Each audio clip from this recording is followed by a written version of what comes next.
Hi, it's Ruby. If your day's been loud, leave it by the door for a bit. We'll borrow the ocean's voice tonight. The lamp is low. The radio is just off station. A polite buzz. The big headphones sit right. The left cup squeaks when I move.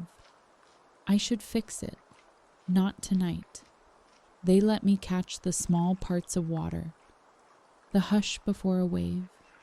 And the little fizz after it breaks.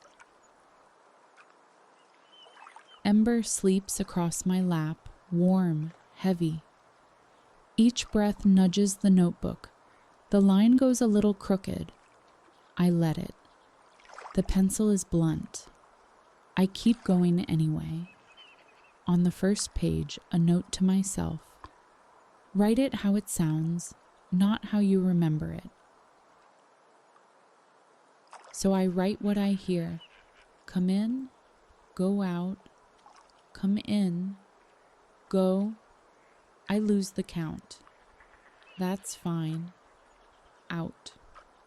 Repetition that doesn't show off just keeps me company.